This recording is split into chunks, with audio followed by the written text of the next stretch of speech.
Welcome back, everyone. Today we're going to talk about why we very rarely form companies in Malta. Now, it's interesting because on paper, I did a video, for example, about Malta's kind of brilliantly clever tax system, and so it should be really great in a bunch of regards. However, in spite of this, it is very, very rare that we actually form companies in Malta, and I'm going to talk to you today a little bit about why. Before we do, if you haven't already, please hit the subscribe button, hit the notification bell. Welcome, and thank you for being here.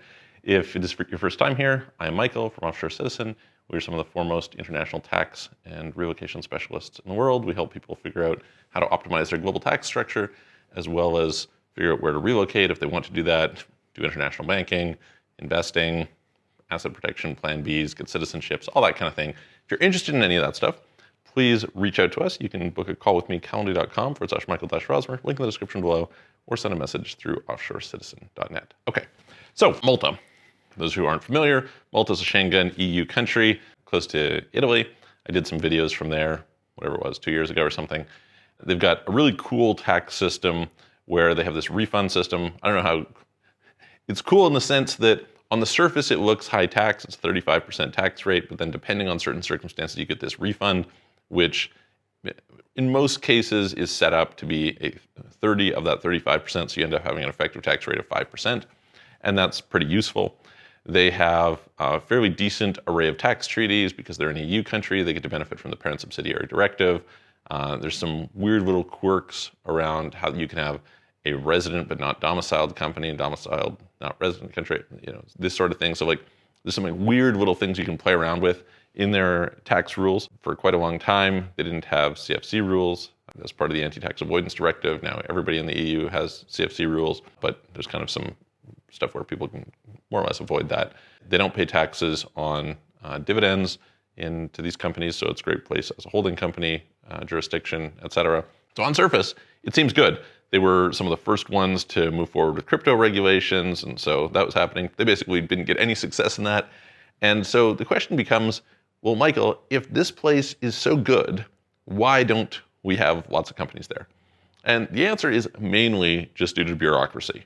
So nothing against Malta in terms of any of the stuff that I just said. It's just that there's usually cheaper, easier places to set up. So first of all, the KYC and documentation to form companies is really some of the worst anywhere in the world.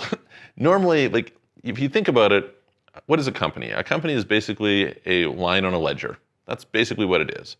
And it should be super fast, cheap, and easy to set up a company. You want to kind of encourage entrepreneurship in your country, one would think, be a hub for business, etc. And so really who does it very well is UK. You can form a company for £15 in 15 minutes through the company's house.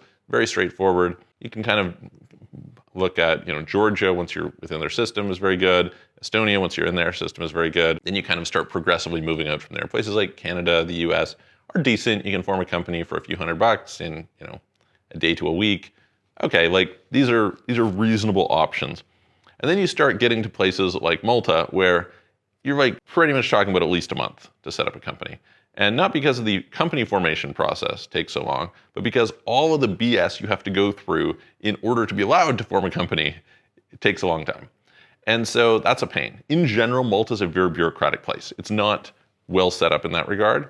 I think essentially what has happened is that a big part of the Maltese business model is to essentially take rents from other countries by attracting, say, other European entrepreneurs, businesses, etc., to come to Malta. And because they're not going to make a lot of money on taxes, they kind of extract all these rents through their fiduciary services, through all this other stuff. Now, because of the fact that they are attractive in a bunch of regards, and they've brought a lot of gambling companies there, etc., they'll have also attracted a lot of interested money launderers and criminals and things like this. And so they've gotten a lot of flack for that. And therefore they've brought the anti-money laundering to this absurd degree. It makes no sense for anybody. And it's just made it kind of frankly much more, it's just not very efficient to set up there. It's also not cheap. I remember years ago being on a forum and somebody was like, hey, getting these quotes for 5,000 euros to form a company, where can I form a Maltese company cheap? And people were like, dude, you're not going to form a company in Malta cheap. This is not the game in Malta.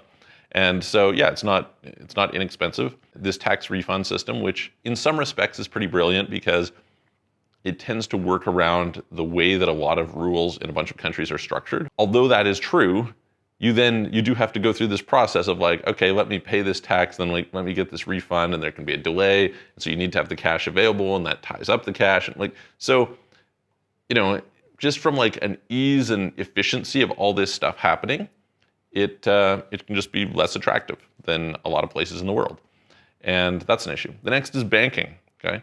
So I actually met with a Maltese government delegation, I don't know, whatever it was, 2 years ago or something like that. And I told them, I'm like, listen, your banking is impossible. They're like, oh, it's difficult. I'm like, no, it's impossible. Like, let's just be really clear here. Government people, one of the annoyances of dealing with government people is they have all this political nonsense. They're afraid to say what's just totally obvious to people and true. Banking in Malta is essentially impossible. I've had clients who are very well connected, blue chip as they come, like, the most perfect background you would think. And, personally know people in Malta high up, and they're just like, don't even bother trying to go for bank accounts here because you will not get accepted. The only way that locals survive basically is Revolut. Revolut kind of eased up that whole system. Thank God for that, because it's really bad. So you almost will not, it's extremely, extremely difficult to get a bank account at a local Maltese bank. Bank of Valletta is actually, not a terrible bank in a bunch of regards, but really, really difficult. It will probably take you months and months and months, and you might not get accepted, and then they might close you down, and then. And so you must think about someplace else to bank. And the question then becomes, okay, well then where will I bank? Now, it has become better. As I said, you've got Revolut, and you have a whole host of EMIs within Europe. And so both in Cyprus and there, we've been able to kind of supplement quite a bit in this regard. It's getting worse. I'm here in Bulgaria today. You can kind of see the background out there. Bulgaria has become much worse for banking, not because the banking itself is much worse, but it's just really difficult to open banking for newcomers, et cetera, or for like foreign-owned companies or companies that are newly set up, et cetera.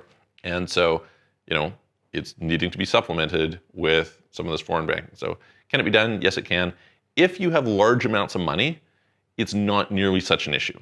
Because then you can get Swiss banking, then you can get banking in Andorra, then you can get, banking like this that's like really quite high quality banking. The issue is just they need a $500,000 to $1 million deposit. And so provided you can do that, then okay, it's not such a big deal.